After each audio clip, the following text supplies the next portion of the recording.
Hey, spares. Ahoy, Coconetta! Willafrida, the steampunk flavor fairy.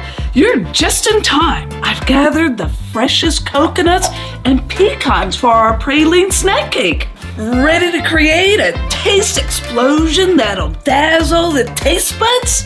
You know I have a trick in this old hat to spice up the glaze too. We have a trick to get the cake out of the pan too. You make a sling out of aluminum foil. You can't use parchment paper because it could cause a fire in the last step. You'll see. And spray it down with baking spray with flour. Hey, did you remember to preheat the oven? Oh yeah, we should do that. Oops, 350 degrees.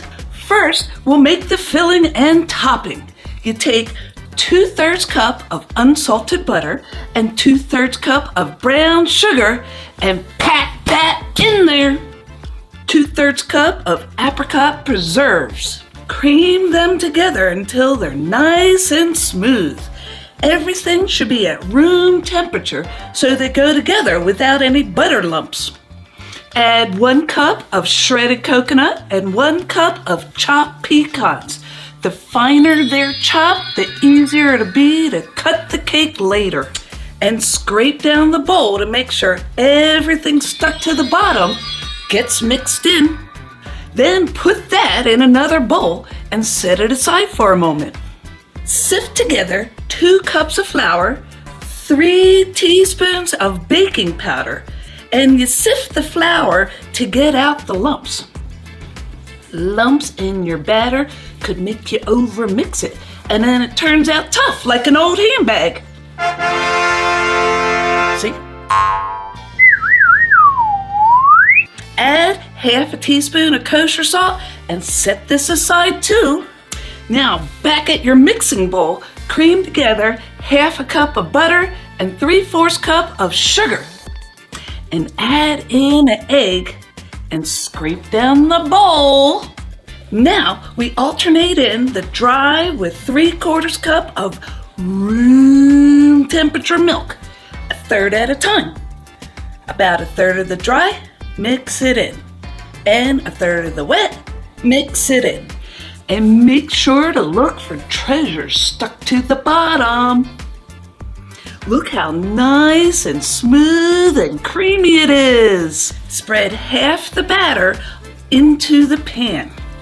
Big Val here is using an offset spatula to get it nice and even.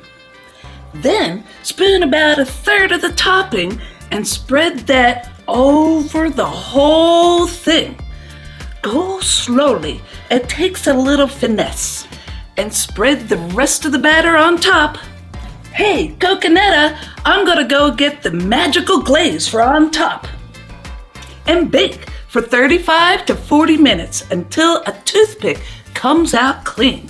This blend smells divine already.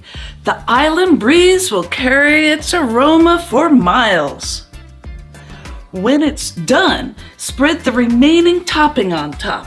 It's still warm and delicate, so be gentle. And make sure you spread it all the way to the edges. Now place that under the broiler, 4 to 5 inches away from it, and let it get nice and caramelized. Bubbly, that is, only 1 to 2 minutes. Ha ha! Perfectly caramelized. Now for the piece de resistance. And we'll mix up this magical glaze now. Take 1 cup of powdered sugar and sift it if it's lumpy like ours. Whisk in 1-2 tablespoons of milk and half a teaspoon of almond extract or rum extract, or rum, or bourbon, Bailey's, Kahlua. Woohoo! Oh, Willafrida, that's simply enchanting. Our praline snack cake looks like art. A rebel flavor fairy's touch, my dear. Now, shall we indulge in this delectable creation? The combination is paradise on a plate. A little rebellion in taste can indeed spark a delightful revolution. Until our next culinary escapade, Coconetta, leave a comment. It makes our day.